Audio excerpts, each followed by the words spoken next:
నమస్తే welcome to 9 TV నేను Priyanka south Indian film ఇండస్ట్రీలోనే కాదు అటు పొలిటికల్ సర్కిల్స్ లోనూ ఇప్పుడు ఒకే ఒక్క ఫోటో ట్రెండ్ అవుతోంది. స్టార్ బ్యూటీ సమంత తమిళనాడు నయా ముఖ్యమంత్రి దళపతి విజయ్ ను చెన్నైలో మర్యాదపూర్వకంగా కలుసుకున్నారు. మే 10న జరిగిన అసెంబ్లీ ఎన్నికల్లో తమిళగ వెట్రి కజగం పార్టీతో 108 సీట్లు గెలుచుకొని సరికొత్త రికార్డుతో సీఎం పీఠాన్ని అధిరోహించిన విజయ్ ను సమంత కలవటం సోషల్ మీడియాలో సెన్సేషన్ క్రియేట్ చేస్తోంది. ఈ మీటింగ్ అనంతరం సమంత తన ఇన్స్టాగ్రామ్ లో పెట్టిన ఎమోషనల్ పోస్ట్ ఇప్పుడు ప్రతి ఒక్కరిని ఆకట్టుకుంటోంది. అసలు విజయ్ ను కలిశాక సమంత అంత ఎమోషనల్ ఎందుకు అయింది? విజయ్ పొలిటికల్ ఎంట్రీపై శామ్ చేసిన ఆ ఇంట్రెస్టింగ్ కామెంట్స్ ఏంటి? ఎక్కడా స్కిప్ చేయకుండా ఎండ్ వరకు చూడండి.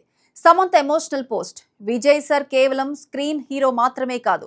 చెన్నైలో సీఎం విజయ్ ను కలిసిన తర్వాత సమంత తన సంతోషాన్ని తట్టుకోలేక ఇన్స్టాగ్రామ్ లో ఒక లాంగ్ నోట్ రాసుకొచ్చింది. ఈ రోజు నేను చెన్నైలో ల్యాండ్ అవగానే నాలో తెలియని ఒక గొప్ప సంతోషం, గర్వం మొదలయ్యాయి. ఎందుకంటే నేను మన నూతన ముఖ్యమంత్రి గారిని కలవబోతున్నాను అంటూ తన పోస్ట్ ను స్టార్ట్ చేసింది. అంతేకాదు విజయ్ గురించి చెప్తూ నాకు ఎప్పుడూ ఒక విషయం అనిపిస్తూ ఉండేది.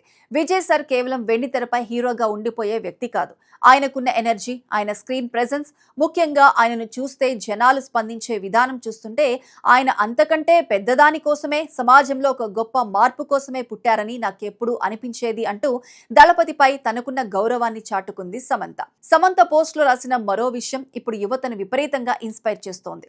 ఒక రంగంలో ఆల్రెడీ నెంబర్ 1 గా ఉండి దాన్ని వదిలేసి ఎంతో రిస్క్, మరెన్నో సవాళ్లు ఉండే సరికొత్త రాజకీయ రంగంలోకి అడుగు పెట్టడానికి అసాధారణమైన ధైర్యం కావాలి. విజయ్ సార్ కేవలం అది సులువు అని రాలేదు. సమాజానికి ఏదో ఒక మంచి చేయగలననే నమ్మకంతో వచ్చారు. మన జీవితాల్లో ఏదో ఒక దశలో సమాజానికి తిరిగి ఇవ్వాలనే పిలుపు వస్తుంది.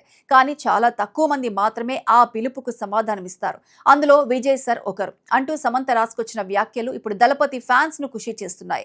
విజయ్ తన కొత్త రోల్ తో అందరినీ ఆశ్చర్యపరుస్తారంటూ శామ్ ఆశాభావం వ్యక్తం చేసింది. సమంత అంతలా ప్రశంసించడానికి కారణం బాక్స్ ఆఫీస్ వద్ద రికార్డుల వేట సాగించిన దళపతి విజయ్ ఇప్పుడు తమిళనాడు రాజకీయాల్లో సృష్టించిన ప్రభంజనమే.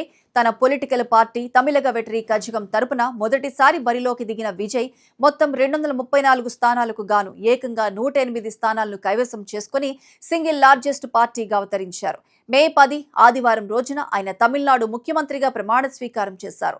సినిమా ఇండస్ట్రీలో పీక్ స్టేజ్ లో ఉన్నప్పుడే కోట్లాది రూపాయల రెమ్యూనరేషన్ ను వదులుకొని ప్రజల కోసం రాజకీయాల్లోకి రావటం అనేది సామాన్యమైన విషయం కాదు. అయితే రాజకీయాల్లోకి వచ్చే ముందు విజయ్ నటించిన చివరి చిత్రం జననాయగన్ గురించి కూడా ఇప్పుడు చర్చ నడుస్తోంది. ఈ సినిమా అనౌన్స్ అయినప్పటి నుండి అనేక వివాదాల్లో చిక్కుకుంది. రాజకీయ సమీకరణల వల్ల, కొన్ని లీగల్ ఇష్యూస్ వల్ల ఈ సినిమా రిలీజ్ డేట్ ఇంకా అఫీషియల్ గా కన్ఫర్మ్ కాలేదు. ఒకవైపు సీఎం బాధ్యతలు చూసుకుంటూనే మరోవైపు తన లాస్ట్ మూవీ జననాయగన్ ను థియేటర్లోకి సేఫ్ గా తీసుకురావడానికి విజయ్ టీం ప్రయత్నాలు చేస్తోంది. ఈ సినిమా కోసం విజయ్ ఫ్యాన్స్ ఎంతగానో వెయిట్ చేస్తున్నారు. ఇక ఈ పొలిటికల్ హడావిడి పక్కన పెడితే సమంత ప్రస్తుతం తన నెక్స్ట్ మూవీ మా ఇంటి బంగారం ప్రమోషన్స్ లో ఫుల్ బిజీగా గడుపుతోంది. 2019లో వచ్చిన ఓ బేబీ సినిమా టాలీవుడ్ లో ఎలాంటి సెన్సేషన్ క్రియేట్ చేసిందో మనందరికీ తెలిసిందే.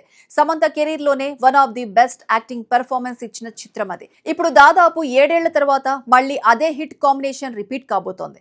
డైరెక్టర్ నందిని రెడ్డి సమంత కోసం ఒక అదిరిపోయే పక్కా ఫ్యామిలీ ఎంటర్టైనర్ స్క్రిప్ట్ ను సిద్ధం చేశారు. సమంత గత కొంతకాలంగా పర్సనల్ లైఫ్ మరియు హెల్త్ ఇష్యూస్ వల్ల సినిమాలకు కాస్త బ్రేక్ ఇచ్చిన సంగతి తెలిసిందే. కానీ ఇప్పుడు మా ఇంటి బంగారంతో ఆమె ఇండస్ట్రీలోకి గ్రాండ్ కంబ్యాక్ ఇవ్వడానికి సర్వం సిద్ధం చేసుకుంది.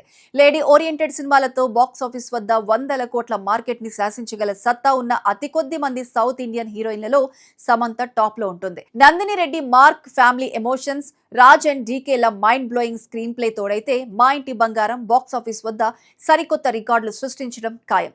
అటు చెన్నైలో సీఎం విజయ్ ని కలవటం, ఇటు ప్రమోషన్స్ లో స్పీడ్ పెంచడంతో సమంత పేరు ఇప్పుడు ఇండియా వ్యాప్తంగా మార్మోగుతోంది. చూసారుగా తమిళనాడు సీఎం దళపతి విజయ్ ను సమంత కలవటం, అలాగే ఆయన పొలిటికల్ జర్నీపై శామ్ పెట్టిన బ్యూటిఫుల్ ఎమోషనల్ పోస్ట్ ఇప్పుడు ఎంతగా వైరల్ అవుతుందో. మరి సీఎం విజయ్ పై సమంత చేసిన ఈ కామెంట్స్ పై మీ అభిప్రాయం ఏంటి? అలాగే నందిని రెడ్డి సమంత కాంబోలో వస్తున్న మా ఇంటి బంగారం సినిమా కోసం మీరు ఎంతగా వెయిట్ చేస్తున్నారో కింద కామెంట్ సెక్షన్ లో తప్పకుండా మాతో షేర్ చేసుకోండి. ఇలాంటి మరిన్ని అప్డేట్స్ కోసం మా ఛానల్ ను సబ్స్క్రైబ్ చేసుకోండి.